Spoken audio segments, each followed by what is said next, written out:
Apa hikmah disyariatkannya azan? Yang pertama, kata ulama, azan itu punya banyak hikmah-hikmah yang luar biasa. Di antara yang istimewa dari azan itu, yang pertama adalah i'lanut tauhid, deklarasi tauhid. Azan i'lanut tauhid, deklarasi tauhid. Wa tadhkirun nas bihi lailan wa naharan, dan mengingatkan manusia tentang deklarasi tauhid ini siang dan malam. Azan itu deklarasi tauhid. Makanya kalimatnya Allahu Akbar, Allahu Akbar. Kalimat tauhid, yaitu takbir. Asyhadu an la ilaha illallah. Udah tua. Kalimat syahadat, tauhid. Kemudian ditutup dengan la ilaha illallah. Tauhid. Jadi azan nomor 1 di antara hikmah-hikmah azan yang luar biasa itu adalah i'lanut tauhid, deklarasi tauhid. Sehingga seringkali dalam sejarah peperangan Islam, ketika mereka berhasil membebaskan satu benteng, teman-teman yang suka nonton film Turki serial, Seljuk, Ertugrul, Ottoman, ya. Kalau udah membebaskan satu benteng, apa yang dilakukan mereka? Azan. Walaupun azan di situ bukan azan untuk i'lan dukhuli waktu shalah, bukan karena waktu sholat, tapi i'lan tentang tauhid. Benteng ini sudah ditancapkan bendera kerajaan Islam, kemudian dikumandangkanlah azan di situ sebagai i'lan, deklarasi. Itu sangat penting tuh. Sehingga seorang muazzin adalah deklarator tauhid. Yaitu para muazzin. Sekeren itu loh profesi azan itu. Profesi muazzin itu, tugas seorang muazzin sekeren itu. Dia mendeklarasikan tauhid kepada manusia. Asyhadu an la ilaha illallah. Dia katakan kepada seluruh makhluk, bukan hanya manusia, inilah yang benar. Tidak ada yang patut disembah selain Allah. Deklarasi tauhid. Yang kedua adalah izharus sya'air wa ta'rif bi anna ad-dar dar Islam. Sebuah syiar, pengumuman bahwa negeri ini negerinya kaum muslimin. Sepenting itu loh. Makanya azan hikmah azimahnya adalah izharus sya'air, menampakkan syiar eksistensi wa ta'rif dan pengakuan bahwa ada kaum muslimin di negeri itu. Ada kaum muslimin di komplek itu, ada kaum muslimin di kelurahan itu, dan seterusnya. Tetap dengan kesantunan kita. Kesantunan di sini artinya dengan suara yang indah, dengan bacaan yang baik, itu kesantunan kita. Makanya wajib seorang muazzin itu belajar irama yang indah tentang azan, supaya menjadi perhatian bagi orang yang mungkin belum dapat hidayah. Bisa aja orang dapat hidayah gara-gara azan. Yang ketiga, ini yang mungkin sama-sama kita tahu, bahwa azan itu hikmahnya ad-du'a lis-shalah allati hiyal falah. Panggilan untuk mengajak salat karena dialah keberuntungan.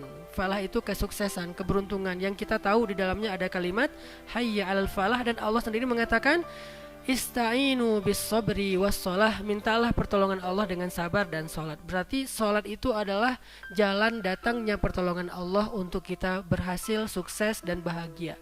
Azan mengingatkan kita tentang itu.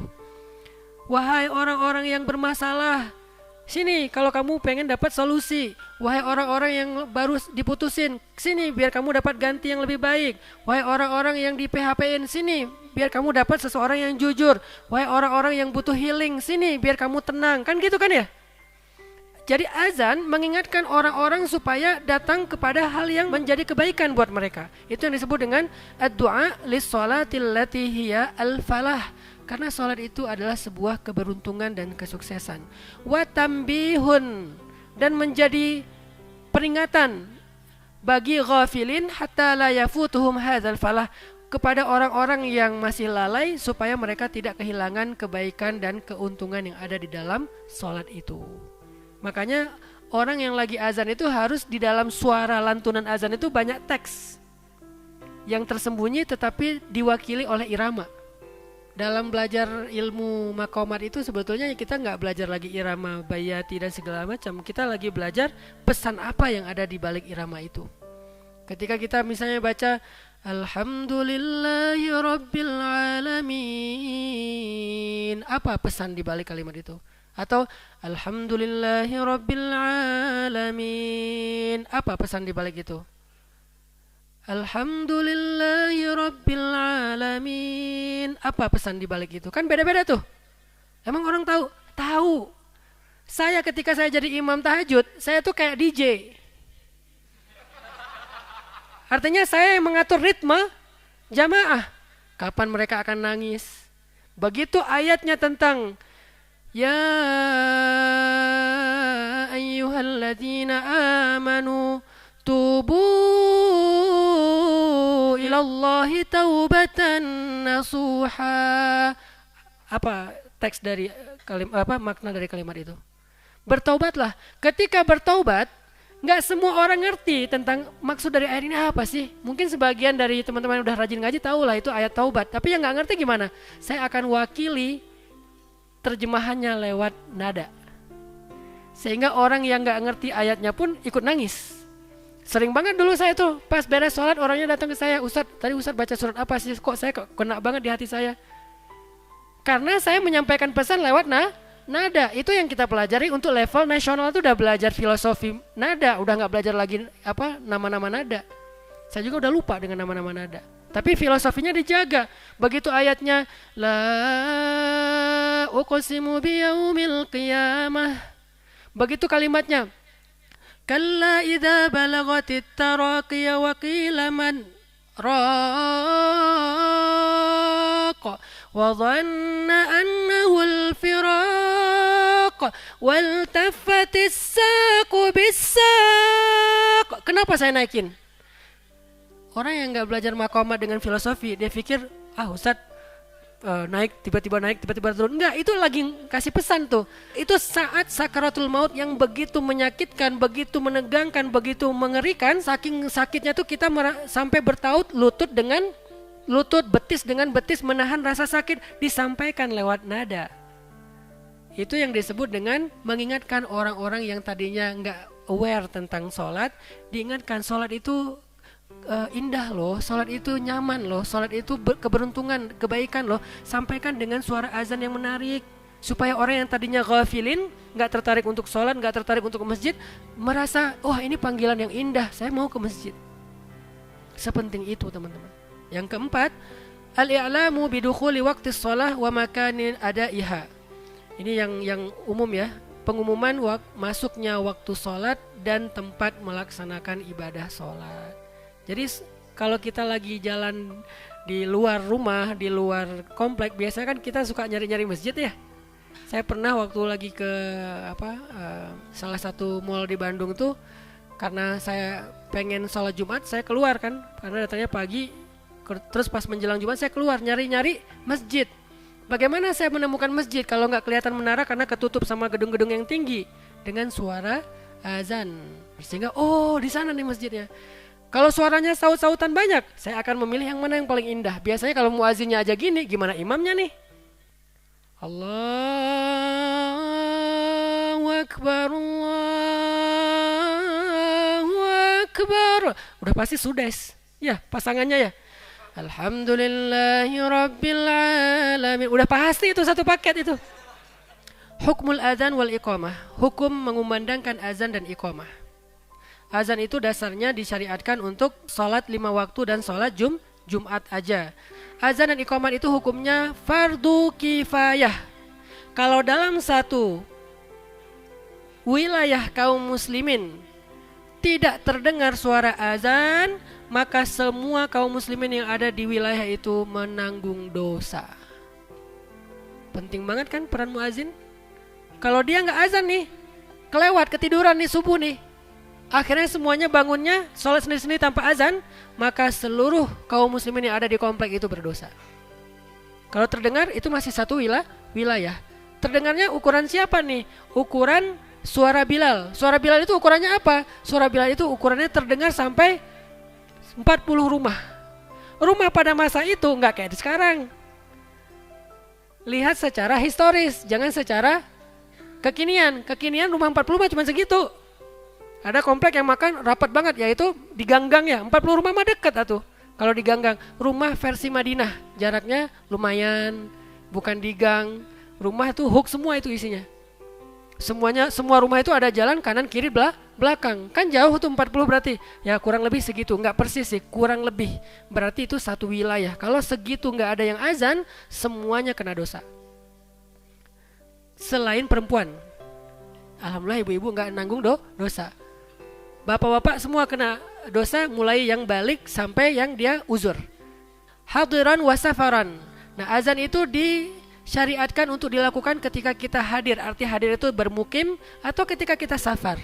Ternyata safar juga azan. Gak harus ketika kita mukim, safar kita azan. Adapun kalau tidak ada jamaah cuman sendiri, maka dia menjadi hukumnya sunnah saja. Poin yang bab yang kelima, fadlul adzan, keutamaan adzan. Pertama adalah muazzin mendapatkan pahala yang sangat besar di sisi Allah Subhanahu wa taala. Kemudian fadilah yang berikutnya, kata ulama, di antara fadilah azan, Allah menjanjikan ampunan dosa untuk muazzin. Nabi SAW bersabda, muazzin itu diampuni dosanya sejauh jangkauan suara azannya. Ini juga menjadi jawaban bagi permasalahan kita. Kenapa kok sejauh jangkauan suaranya? Karena setiap orang atau makhluk Allah yang mendengar azan itu menjadi ampunan dosa bagi muazzin. Bukan hanya orang, makhluk. Kenapa? Seluruh benda yang basah maupun yang kering yang mendengar azan, kata Nabi, memohonkan ampunan untuknya. Makin banyak yang bersaksi, makin banyak dosa kita yang diampuni. Gara-gara, ya Allah saya bersaksi dia baik, ya Allah saya bersaksi dia pernah azan, ya Allah saya bersaksi dia pernah i'lanut tauhid, mendeklarasikan tauhid tentang engkau. Ampuni. Itu dahsyatnya azan. Lalu yang keempat, mendapatkan doa dari Nabi. Nabi SAW pernah mendoakan muazzin dengan kalimat, ya Allah, berilah petunjuk kepada imam-imam kaum muslimin dan ampunkanlah dosa-dosa para muazzin. Hadis riwayat Ibnu Hibban. Jadi orang yang azan itu, Nabi sebelum ketemu dia, sebelum kenal dia belum lahir sama sekali, udah minta ampun untuknya. Semasa hidup Nabi, ya Allah ampunkanlah muazzin seluruh dunia sepanjang masa. Itu doa Nabi tuh. Sehingga siapapun yang mengumandangkan azan setelah doa itu, Allah ampunkan dosanya tadi sejauh suaranya terdengar. Nah, selain hadis yang tadi kita baca di awal bahwa kata Allah, aku pasti memasukkan dia ke surga, ada hadis yang lain dari Abi Hurairah. Kunna ma'a Rasulillah sallallahu alaihi wasallam faqama Bilalun yunadi falamma sakata qala Rasulullah sallallahu alaihi wasallam man qala mithla hadza yaqinan dakhal jannah. Kami, kata Abu Hurairah, pernah sedang duduk bersama Nabi, kemudian Bilal berdiri dan mengumandangkan azan. Lalu ketika Bilal selesai dengan azannya, Nabi bersabda, siapa yang mengucapkan seperti apa yang diucapkan orang ini dengan penuh keyakinan, maka dia masuk surga. Nah ini, bagaimana dengan kita yang gak dapat kesempatan azan? Maka kita yang tidak dapat kesempatan azan tapi pengen dapat kemuliaan seorang muazzin, amalkanlah hadis ini. Ucapkan apa yang diucapkan muazzin. Makanya ketika azan kita diam, pas lagi ada acara kita diam, itu bukan sekedar menghormati azan. Yang terjadi adalah kita lagi rame nih, azan diam, tapi habis itu ngobrol. Gitu kan yang sering kita alamin ya. Saya juga kadang-kadang gak sengaja kayak gitu. Jadi tetap diam untuk membaca bacaan muazzin. Kayaknya gak usah semua, saya persingkat aja ya. Nah, quwwatul adzan. Ini penting banget nih. Quwwah itu artinya apa? Kuat. Kuat itu bahasa Arab. Dari hadis Abu Hurairah, kalau terdengar suara panggilan sholat, yaitu azan, maka syaitan akan lari terbirit-birit. Kalau terdengar suara azan, syaitan lari terbirit-birit. Hatta la yasma, sampai dia nggak dengar suara azan. Artinya apa? Kalau bisa bikin dia terbiri-biri sejauh mungkin. Gitu kan pesannya kan? Wah, masih kedengaran aja nih. Berapa desibel sih nih? Wah, lari lagi ah. Lari terus aja sampai akhirnya nggak kedengaran. Nah, kalau misalnya udah nggak kedengaran di satu masjid, datang masjid yang berikutnya. Allahu Akbar, Allahu Akbar. Ah, lari lagi tuh. Sampai setan itu terusir ke tengah samudra. Hatta la yasma' ta'dzin, sampai dia nggak dengar lagi suara azan. Fa idza qadan nida akbal, kalau udah beres semua azan di satu wilayah, datang dia tuh, balik lagi. Begitu nanti taswib itu as-salatu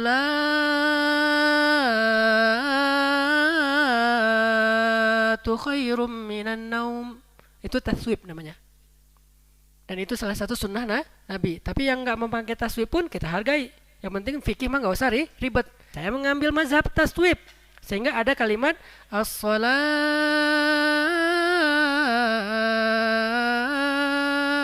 khairum minan naum. Itu lari lagi dia tuh, adbar lagi tuh. Tadinya mau ngapain dia? Tadinya mau ngeganggu orang yang lagi tidur. Tidur aja udah. Enak, lu kan baru tidur, kan lu insomnia overthinking. Udah lu nanti aja lah, masih bisa kok, masih panjang kok segala macam. Begitu muadzin ngomong as-salatu khairum minan naum, dia lari lagi tuh dari orang yang tidur. Itu pentingnya taswib, supaya membantu saudara kita yang mungkin kesulitan bangkit dari tempat tidur. Fa idza qadat taswib akbal, kalau udah beres taswib dia balik lagi. Setan tuh emang gitu, petak umpet. Hatta yakhtira bainal mar'i wa nafsi, sampai dia mengganggu di antara manusia dengan pikirannya. Dia akan ingatkan kita, uzkur kaza, coba ingat ini. Sering gak nemu ide pas lagi sholat? Oh iya ya. Begitu tadi mikirnya panjang banget gak dapat. Begitu Allahu Akbar, nah bener, nemu aja ide tuh. Entah apa-apa ide. Dan idenya kadang-kadang gak satu. Si setan itu terus-terusan ngingetin kita dengan ide-ide yang brilian. Dan setan juga gak bodoh-bodoh amat juga sih. Jadi dia tahu ide-ide yang brilian yang kita pengenin, dia ingatkan kepada kita. Hatta yadhallar rajul la yadri kam shalla, sampai orang itu lupa dia udah sholat berapa rakaat. Itu yang kita alamin. Tadi udah ruku belum ya? Kok tiba-tiba udah sujud kan gitu ya? Tadi saya sujud sekali atau dua kali ya? Ini udah rakaat keberapa ya? Udahlah ambil yang paling kecil. Harusnya ambil yang paling gede. Udahlah kita sholat gak khusyuk, ambil pula yang paling gede. Kayaknya 4 nih udah selesai deh kayaknya. Ambil yang paling kecil, kayaknya 3 deh. Ya udah tambahin 1 rakaat lagi. Kenapa? Karena uzkur kaza.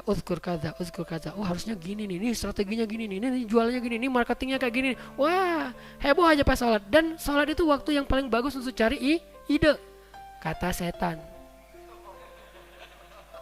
Sehingga kalau kita kayak mentok idenya, Allahu Akbar, nggak baca zikir sholat atau bacaan sholat, nyari ide, itu setan banget tuh. Makanya maksudnya yang ngerjainnya tuh setan banget. Makanya quwwatul adzan, tujuan azan itu adalah mengusir setan sejauh mungkin sehingga baliknya lama. Artinya kalau dia diusirnya dekat, baliknya gampang. Emang itu tugas dia kan? Ini job desk gua nih. Gua dikasih tugas harus ngejaga masjid ini. Yang ngejaga bukan kita, malah setan yang jagain. Begitu ada yang masuk, udah uzkur kaza. Tapi kalau setannya sebagiannya udah diusir oleh azan karena saking jauhnya, malas gua balik lagi. Udah capek, tadi aja larinya udah ngos-ngosan, sekarang masa disuruh balik lagi? Udah komat tuh, udah terlanjur lah, udah. Setan kayak kita juga alasannya. Udah terlanjur, udah komat. Atau besok aja saya balik lagi. Kan gitu ya setan ya? Usirlah dengan azan.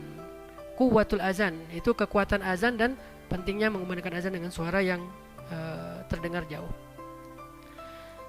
Terakhir aja deh, banyak banget nih sebetulnya. Makanul azan, tempat dikumandangkan azan. Azan kata ulama, hendaklah dikumandangkan azan dengan di tempat yang tinggi seperti menara. Menara itu bahasa Arab, manaroh. Lagi-lagi bahasa Arab. Fi ala makani alin kal manarah, seperti menara, au sathil masjid atau atap masjid, au ayyi makanin murtafi, atau tempat manapun yang tinggi. Kenapa? Karena dulu belum ada toa. Au mukabbiris saut atau pengeras suara. Karena dulu karena belum ada mukabbirus saut, maka pakainya menara supaya suaranya tuh surround Dolby. Hayya 'alas shalah. Ya. Kayak di Al Azhar di Turki kan, Turki itu kan yang bangun beberapa masjid itu Mimar Sinan Pasha ya. Yang dia udah tahu sistem surround dari suara itu, dia ketok sana, oh bunyinya ke sana. Nah supaya terdengarnya tuh jauh. Sekarang nggak perlu lagi naik ke atas menara. Yang ditaruh di atas menara adalah pengeras suara. Jadi orangnya nggak perlu naik, orangnya tinggal di mihrab. Allahu Akbar, Allahu Akbar. Orang dengarnya di mana? Nggak di mihrab, dengarnya wah dari menara tinggi. Terdengarnya makin tinggi itu makin lantunannya tuh makin menggema gitu. Nah ini diantara fikih azan yang diajarkan ulama. Aduh, satu lagi penting juga nih wawasan. Nabi punya 4 orang muazin. Yang pertama namanya Bilal bin Rabah. Yang kedua Abdullah ibnu Ummi Maktum. Itu yang azannya di Masjid Nabawi. Yang ketiga Sa'ad Al-Qaraz di Masjid Quba. Yang keempat Abu Mahdzurah di Masjidil Haram Makkah. Bilal, Abdullah bin Ummi Maktum. Kalau di Quba namanya Sa'ad Al-Qaraz. Kalau di Masjidil Haram Makkah Abu Mahdzurah di Masjidil Haram Makkah. Itulah 4 muazin di zaman Nabi. Kenapa di Masjid Nabawi ada 2? Pertanyaannya. Ya, karena ada sholat yang perlu 2 muazin. Mana sholat yang perlu 2 muazin? Walaupun hukumnya nggak wajib. Sholat Jumat dan sholat subuh. Sholat Jumat ada azan pertama, ada azan kedua. Walaupun ada mazhab azan sekali aja, nggak masalah karena ini hukumnya sunnah saja. Azan pertama jaraknya dengan azan kedua sewaktu orang bisa mandi lalu berjalan ke masjid. Mungkin beberapa tempat di kita azan pertama dan azan kedua hanya sebuah rutinitas ya. Habis azan pertama sholat 2 rakaat, azan kedua ya. Harusnya azan pertama itu pengumuman bentar lagi Jumat nih. Belum masuk Jumat itu, belum masuk waktu. Bentar lagi Jumat. Ukurannya apa? Orang mandi seperti mandi janabah, mandi besar. Udah mandi sabunan segala macam wangian, pakai pakaian yang layak ke masjid, kurang lebih 15-20 menit lah. Kalau di Masjidil Haram itu sekitar setengah jam. Itu azan pertama. Baru kemudian azan kedua pertanda waktu masuknya waktu sholat.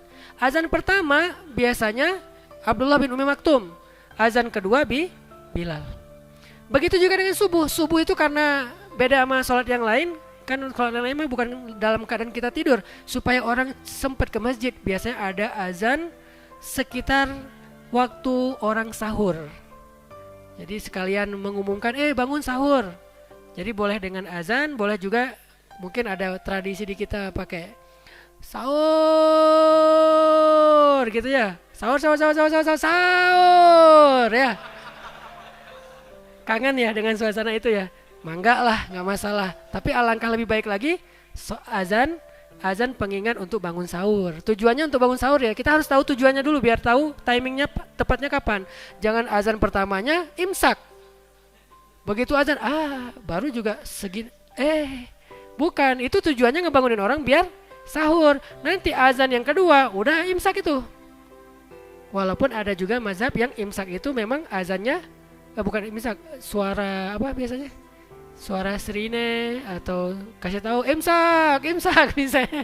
Ya nggak apa-apa lah. Itu sebetulnya tradisi kita supaya nggak telat daripada masuk dalam waktu subuh, nggak masalah juga. Tetapi kalau yang dilakukan di zaman Nabi itu azan dua kali. Mudah-mudahan nanti kita pas belajar fikih azan bersama-sama di Masjid Nurul Falah di bulan Ramadan, kita akan belajar fikih syurutnya azan, sunanul azan, pembatal azan dan seterusnya. Itu akan dibahas dalam pelatihan azan. Mudah-mudahan ini bisa kita lakukan di bulan Ramadan ini. Di atas semua itu agar ini menjadi tren, syiar, lalu akan berjalan di seluruh Indonesia insyaallah. Sekali lagi jazakumullahu khairan jazak, barakallahu fikum. Semoga Allah memberikan kita ilmu yang bermanfaat, ilmu yang bisa mengangkat derajat kita, ilmu yang akan menurunkan dan menggugurkan dosa-dosa kita, ilmu yang bukan untuk kita pakai sebagai kaca pembesar mencari kesalahan orang lain, tetapi untuk menjadi cermin melihat kesalahan diri kita sendiri. Barakallahu fikum. Wassalamualaikum warahmatullahi wabarakatuh.